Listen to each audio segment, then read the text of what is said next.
Je me croyais engagée envers un professorat d'anglais, mais finalement, j'ai bien préféré animer un service de documentation. Je m'intéressais beaucoup à ce que faisait paraître Philippe Lejeune, puis qui était centré sur l'écriture de soi et sur la lecture et la méditation sur les confessions de Jean-Jacques Rousseau. Eh bien, je me suis demandé quel était le message que je pouvais laisser aux élèves qui étaient venus lire près de moi pendant une trentaine d'années. Et je me suis dit, eh bien, mais il faut les persuader que tenir son journal n'est pas futile, est au contraire enrichissant, et que les adultes qu'ils seraient bien contents de retrouver l'adolescent qu'il était en ce moment. Oui, les années passaient agréablement dans mon CDI. C'était l'époque où paraissaient tous les écrits de Philippe Lejeune sur le journal intime. Et l'idée m'est venue de le faire venir pour expliquer l'intérêt d'un journal. Voilà, c'est pourquoi j'ai écrit à Philippe Lejeune, qui m'a aussitôt répondu qu'il viendrait volontiers nous parler aux élèves du journal intime. Et lorsque Philippe travaillait aux côtés de Chantal Chaveria à la création d'une association de diaristes, eh bien, il lui conseilla de me joindre, et j'étais donc parmi les 18 qui se trouvèrent le 18 novembre 1992 à souhaiter la création de l'association. Très vite, Philippe nous a engagés dans l'action. Les réunions se succédaient, et un jour, Philippe n'a même pas craint de dire que nous étions en train d'apprendre le métier de journaliste. Alors, bien confiant dans nos nouvelles responsabilités, on avait vraiment un grand désir de travailler, et on se voyait souvent, et c'était assez merveilleux parce qu'on avait l'impression de marcher tous ensemble avec l'objectif de faire connaître l'appât et les possibilités riches qu'offrait le journal intime. Et c'est ainsi que nous devînmes les créateurs de la faute à Rousseau. Le titre semblait sortir spontanément de tous les esprits. Et tout le monde trouvé ce titre tout à fait en adéquation avec notre désir de montrer l'intérêt de l'intimité et de la réflexion sur soi. C'est ainsi qu'une bonne partie de notre activité fut consacrée désormais à réunir les articles qui constitueraient les numéros de la faute à Rousseau. Alors, voici le premier, fait avec les moyens du bord, de simple papier renéoté et agrafé.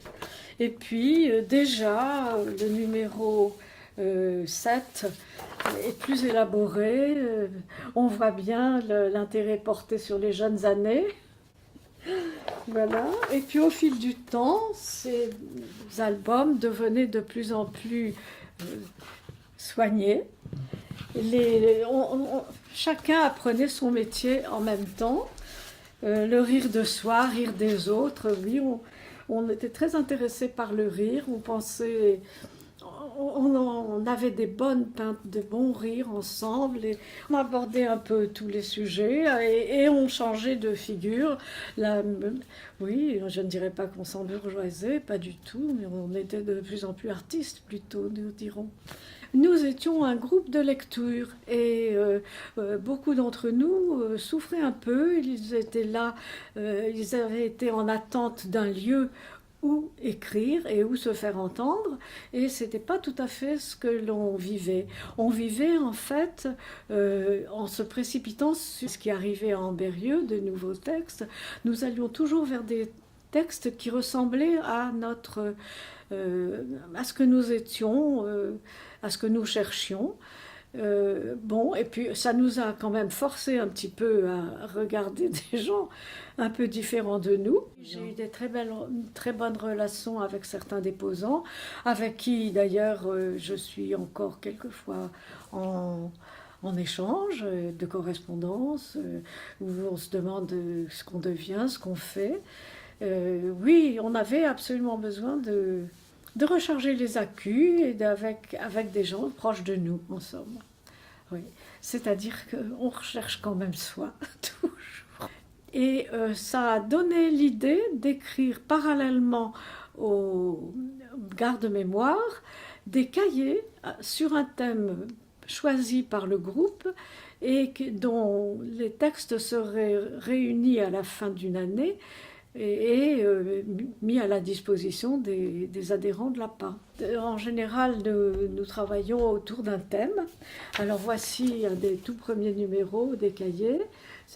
Frères, sœurs, qui nous emmenaient au dehors des limites familiales. On était très différents les uns des autres. Les uns voulaient écrire et seraient même très comment dirais-je, favorable à l'introduction de l'imaginaire, mais beaucoup aussi préféraient rester dans l'expérience personnelle. Ben, la PA m'a apporté des rencontres formidables,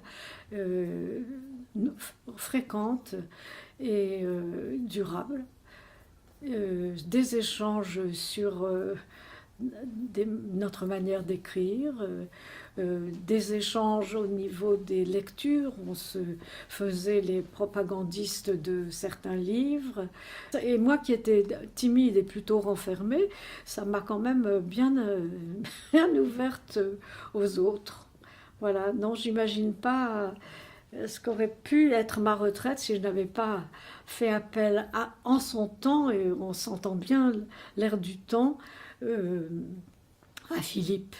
Je dois beaucoup à Philippe qui m'a toujours remonté le moral quand ça flanchait, qui m'a toujours bien guidée patiemment. C'est quelqu'un qui est très proche de nous, qui aime les autres, qui est passionnément intéressé par les autres.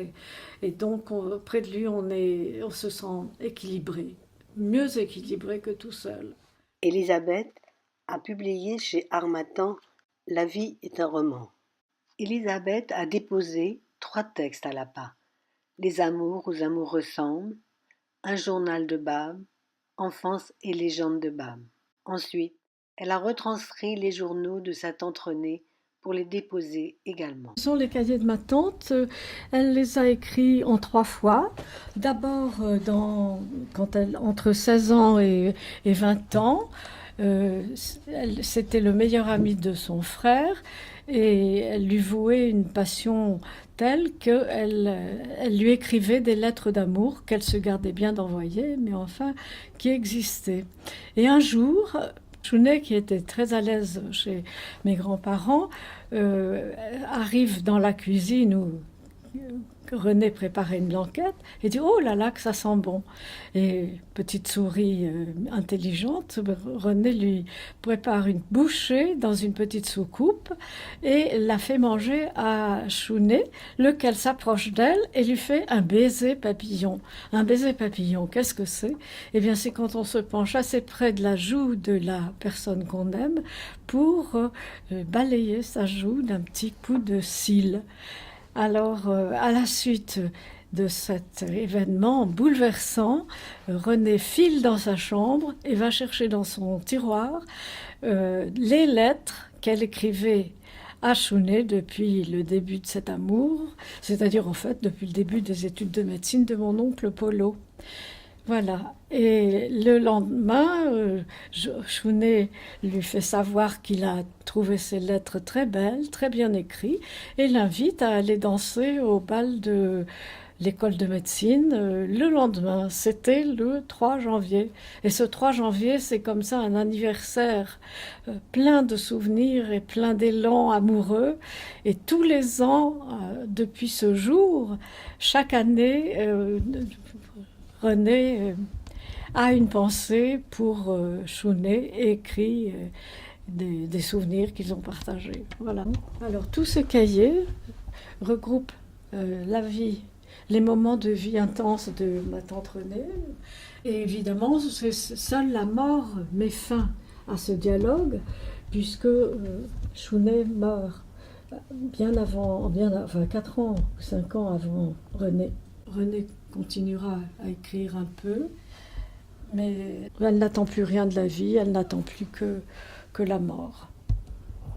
Un beau jour, Renée, qui n'avait pas cherché à renouer davantage les relations, accepte l'idée de Chounet de se téléphoner plus souvent. Et désormais, ils inventent un dispositif selon lequel Chounet a l'initiative de la communication téléphonique. Ils parlent à bâton rompu tous les deux. Et puis, dès que le récepteur est posé, Renée court à son cahier et résume tout ce qu'ils viennent d'échanger. Voilà. Et à partir de là, nous sommes en 1973 à ce moment-là, le journal prend le titre de journal téléphonique et ne contient que le souvenir et la marque des conversations qu'ils viennent d'échanger. Un jour, je me suis dit, il faut que je me prenne par la main et que je tape le journal téléphonique, que je fasse une frappe lisible par les lecteurs qui viennent travailler sur l'autobiographie. Entraîné à une écriture assez lisible, mais quand même, à un moment, je me suis dit, ça serait quand même plus commode pour les gens qui viennent travailler sur le journal intime d'avoir une frappe. Et donc, j'ai saisi tous les cahiers de tante Renée. Ça m'a pris plusieurs années. Et voilà.